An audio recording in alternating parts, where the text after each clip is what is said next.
Of all the jiu-jitsu campaign tactics attributed to master sensei Karl Rove, the one that protege Steve Schmidt perfected for John McCain is to attack your opponent at your own weak points. Got a campaign staff stocked with Fannie Mae and Freddie Mac lobbyists and operatives, including your campaign manager, Rick Davis? Then charge Barack Obama with links to Fannie Mae and Freddie Mac.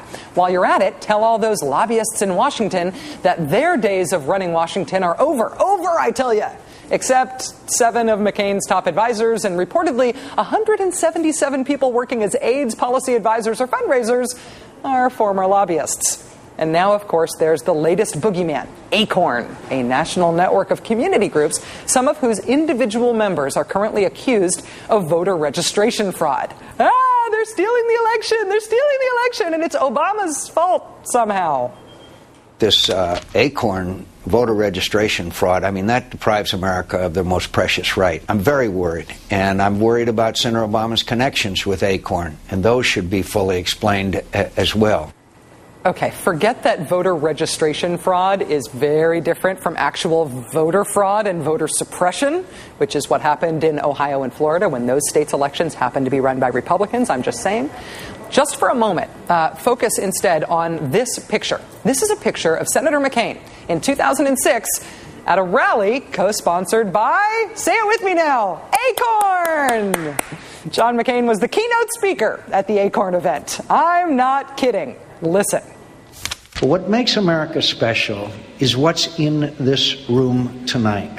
That's what makes America special.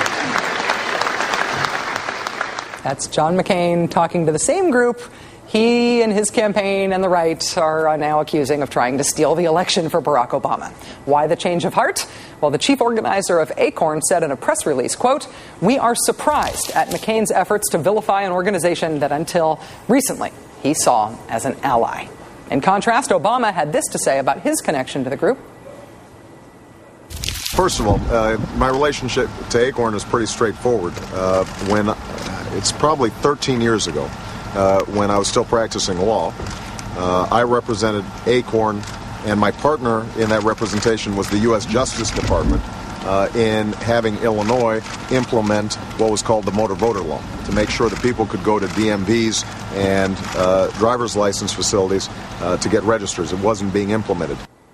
So John McCain is calling out Barack Obama for stuff that John McCain hasn't explained about himself. Who's rubber and who's glue again? How does that thing work? Joining us now is Newsweek columnist and NBC analyst Jonathan Alter. Jonathan, thanks for coming in. Hi, Rachel. So it seems to me like McCain's attacks on Barack Obama have really frequently been on topics, on subjects where he's got bigger political vulnerabilities, or at least the same size political vulnerabilities that Obama has. Is that on purpose or is it an accident? Well, I guess you could say chutzpah is Yiddish for maverick or something. I think that they want to confuse voters, so they throw up a lot of chaff. The problem is they might confuse voters about McCain's own record with lobbyists or what he's done in the past with ACORN, but they're not advancing the ball by doing this. So it's really a very short-sighted political tactic. It's not a strategy. It's an example of where they're off base, because they're fighting everything off out at a tactical level. Mm-hmm. And by the way, if they're assuming people's stupidity, which is behind this, if you try to accuse somebody else of something you're guilty of yourself, you're assuming that the public is dumb.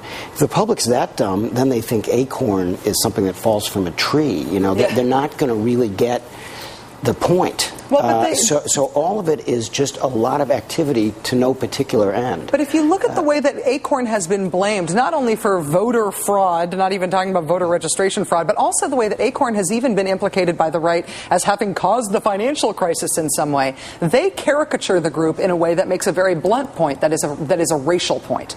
That is, the implication is that Barack Obama becoming president would mean an American government invested in moving political assets and money and favors to black people at the expense of white people. That is true, and that's why you saw Palin at the Republican convention use community organizer as a dirty word, almost as a code word for those poor people of color who are trying to get organized. But partly they're afraid of ACORN. ACORN has registered millions of Americans, and at a time when nobody else was really looking out for poor people in communities across the United States, ACORN was doing so. Did they have some bad apples in ACORN? Absolutely. They had people who, as Obama said today, in order to get the paycheck from ACORN, they would fill out the cards, just to get the work done in ways that were not accurate. Which happens anytime you pay somebody to register people, of course. right? Yeah. And the important thing here, and I discussed this with the head of ACORN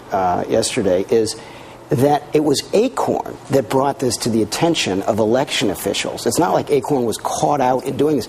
ACORN doesn't want to have bad registration cards because then those people can't vote. So this whole thing it's just another one of these ridiculous tempests in a teapot. But I think you're quite right that there is a race and class subtext to this that's of a piece with a lot of the rest of their tactic on this. Right, because the political salience of this depends on getting the blunt point that this is somehow black people, poor people, inner city people up to no good in a way that has something to do about the election. That's the blunt point that they're hoping, I think, comes across. That won those people. Yes, kind of variations that's exactly right. But in order to punch back against it, in order to explain what's wrong with that tactic, you have to understand the difference between voter fraud and voter registration fraud. The idea that if you do sign up Mickey Mouse to vote, Mickey Mouse won't then turn up to actually cast a ballot. So there's no incentive to steal the election with registration fraud. But also there's a bigger thing going on here. Since 1964, when large numbers of African Americans were allowed to vote for the first time, the Republican Party in every election since then has been dedicated to trying to suppress turnout on the theory that the more turnout, the worse for Republicans.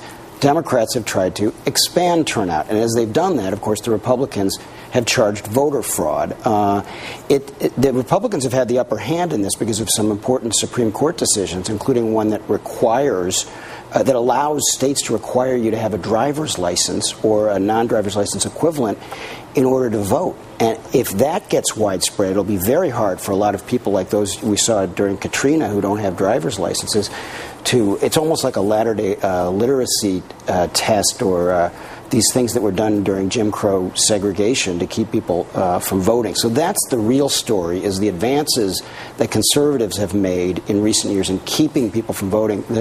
The cases of actual old-fashioned vote fraud where, somebody is trying to vote when they shouldn't be, very, very few of them. And when asked, it's like impossible for them to come up with very many examples of this happening at the polling places. Which was one of the important subplots in the whole U.S. attorney scandal. U.S. attorneys, federal prosecutors being directed by Republican political operatives, in essence, to find voter fraud examples, not being able to find them, running up against political frustration. One last quick point, Jonathan. Federal Appeals Court has just ruled that Ohio's top elections official has to verify all new voter registrations. Do you have any sense of what that might mean in Ohio on November 4th? Well, the important thing is that for Democrats is that the Secretary of State and the governor are now Democrats. In 2004, both were Republicans and dedicated in a very obvious way to trying to suppress the vote.